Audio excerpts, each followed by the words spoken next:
मेरे बच्चे, ये ज़रूरी संदेश मैं तुम्हारे लिए भेज रही हूँ। आने वाले कुछ समय में तुम्हें कुछ ऐसे लोग मिलेंगे जो तुम्हें तुम्हारे मार्ग से भटकाने की कोशिश करेंगे, परंतु मुझे पूर्ण विश्वास है कि तुम अपने मार्ग पर अटल रहोगे। आज मैं तुम्हें बहुत बड़ी बात बताने जा रही हूँ। क्या तुम्हें पता है, तुम्हारी सकारात्मक ऊर्जा निरंतर बढ़ रही है। इसलिए मैं चाहती हूँ तुम अपनी ऊर्जा का प्रयोग एक सही दिशा में करो।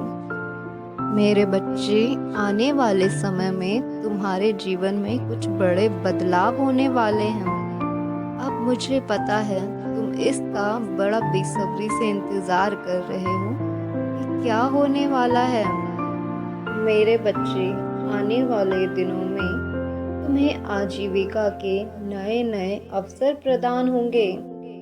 मुझे याद है तुम्हारा सपना अभी पूरा नहीं हुआ है, परंतु मेरे बच्चे, जब तुम्हारा सपना तुम्हारे बहुत निकट आ जाता है तब तुम्हें कठिनाइयों का सामना करना पड़ता है।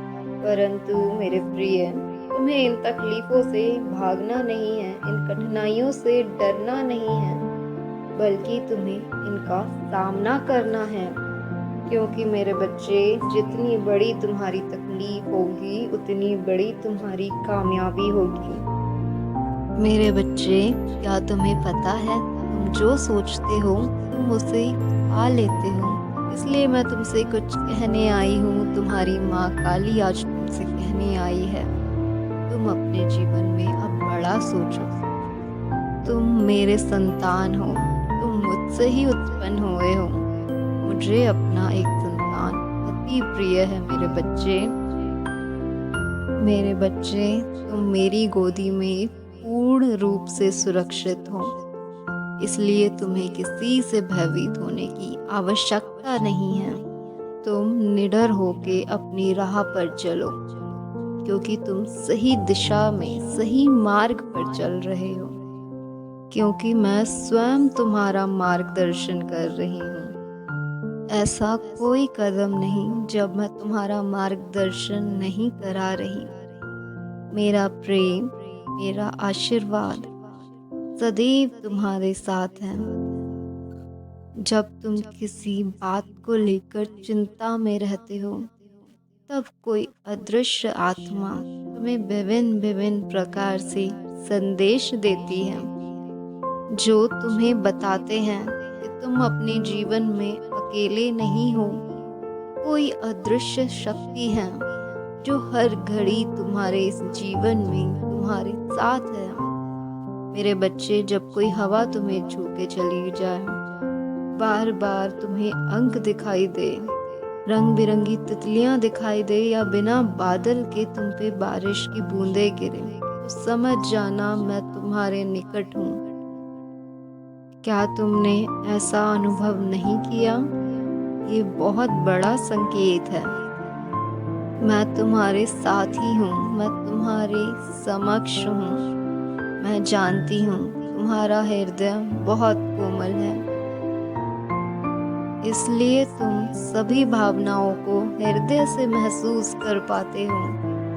मेरे बच्चे, तुम बहुत ही भावुक हो, इसलिए तुम्हें निराश नहीं होना चाहिए। इसलिए तुम्हें बहुत ही प्रसन्न होना है कि तुम्हारा हृदय इतना कोमल और इतना पवित्र है। तुम्हारा हर एक आंसू मेरे लिए कीमती है। तुम मेरे लिए एक अनमोल मोती के समान हो। अपने आप को कभी कम मत समझना। अपने आँखों से आंसू निकालने से पहले तुम 100 बार सोचना कि तुम मेरे लिए क्या हो। अपने आंसू को यूं ही किसी के लिए व्यर्थ ना करो, क्योंकि इसका मूल्य तो तुम स्वयं भी नहीं जानते हो।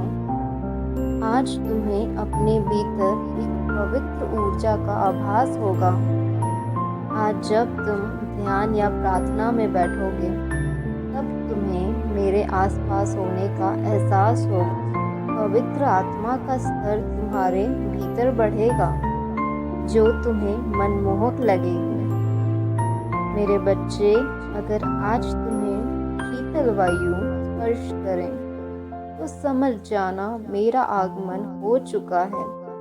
मेरे बच्चे, आज तुम मुझसे वादा करो कि तुम सदैव मुझसे यूं ही प्रेम करते रहोगे। आज तुम्हारे जीवन में चमत्कार होने वाला है, पर तुम्हें मेरी इन बातों का ध्यान रखना होगा। चमत्कार एक दिन, एक रात या कुछ दिनों में नहीं होता। इसके लिए कई सालों की तपस्या होती है, तब जाके तुम्हारे जीवन में चमत्कार होता है। तुम्हारे जीवन में किसी अद्भुत दिव्य शक्ति का आभास होता है। काफी वर्षों से कुछ कार्य तुमने पहले से ही किए हुए हैं, जिससे तुम्हारी एक शक्ति आकर्षित हो चुकी है। अब तुम एक छोटा सा कार्य करो। जिस प्रकार तुम्हारे जीवन में सारे कार्य तुम अपने हाथों से करते हो, इसी तरीके से जैसा ही कार्य तुम अपने इन हाथों से करते हो, वही कार्य तुम्हारे जीवन को वैसा ही बनाते हैं। हाथों की रेखाओं में माँ लक्ष्मी भी छुपी होती हैं और हाथों की रेखाओं में दुर्भाग्य भी। अब ये तुम पर निर्भर करता है तुम्हें क्या चुनना है। इसी प्रकार हर किसी का हृदय स्वच्छ नहीं होता। जिसका हृदय साफ साफ होता है, मैं उसके हृदय में वास करती हूँ। जिस प्रकार तुम मंदिर में बैठकर मुझे स्मरण कर सकते हो, उसी प्रकार तुम अपने घर को भी मंदिर बना दो। इससे तुम्हारे घर में देवी देवताओं का वास होगा। जिस प्रकार मंदिर में पूजा करना का आखिरी चरण आरती माना जाता है, आरती के पश्चात ही पूजा पूर्ण माना जाता है, उसी प्रकार तुम्हारे सभी नेक कार्यों के, वैसे ही तुम्हारे नेक कार्यों के बदले तुम्हारे सारे कार्य पूर्ण हो जाएंगे। बस उसके लिए तुम एक आखिरी कार्य करो। इसको तुम या प्रातः काल या संध्या काल में कर सकते हो। मेरी बहन लक्ष्मी सदैव मेरे साथ रहती हैं, सदैव मेरे समक्ष रहती हैं। अब जब भी तुम प्रातः काल या संध्या काल मेरे मंदिर आओ तो सिंदूर लेकर आना और मेरी बहन लक्ष्मी को पहले वो सिंदूर देना। पर वो सिंदूर चढ़ाने से पहले 11 बार उनके समक्ष बोलना, हे माता लक्ष्मी, मेरे कार्य पूर्ण कर दो। 11 बार बोलने के बाद उनको वो सिंदूर चढ़ा देना। और जब तुम मेरे पास आओ वो सिंदूर चढ़ाने, तब भी यही कहना 11 बार, हे माता लक्ष्मी, मेरे कार्य पूर्ण कर दो। तुम जैसे ही ऐसा करोगे, तुम्हारी शक्ति प्रबल हो जाएगी। मेरे बच्चे, तुम्हारे जीवन में मुसीबतों का सामना न करना, उनसे डर के पीछे भागना, ये भी एक बहुत बड़ी गलती होती है। हमेशा हिम्मत से डट के उनका सामना करना चाहिए। नफरत को हमेशा नफरत से नहीं मेरे बच्चे, प्रेम से जीता जा सकता है। कोई अगर तुमसे क्रोध में बात करता है तो तुम उससे क्रोध में नहीं, प्यार से बात करो। कोई तुम पे कितना भी क्रोध करे तो तुम उससे क्रोध से बात करने की कोशिश ना करो, क्योंकि तुम अगर उससे प्रेम से बात करते रहोगे तो उसका गुस्सा भी धीरे धीरे शांत होने लगेगा। क्योंकि ये मत भूलना, एक चुप व्यक्ति 100 को हरा देता है। आवश्यक ये नहीं कि तुम मुझे क्या अर्पित कर रहे हो, अवश्य ये है तुम मुझे कितने विश्वास से अर्पित कर रहे हो। यदि तुम पूर्ण श्रद्धा प्रेम से मुझे एक फूल का पत्ता भी चढ़ाते हो तो वह भी स्वीकार है। यदि तुम्हारे दिल में मेरे लिए प्रेम नहीं, श्रद्धा नहीं, विश्वास नहीं, तो तुम्हारे चढ़ाए 56 भोग भी व्यर्थ हैं। मैं तुम्हारे प्रेम की भूखी हूँ।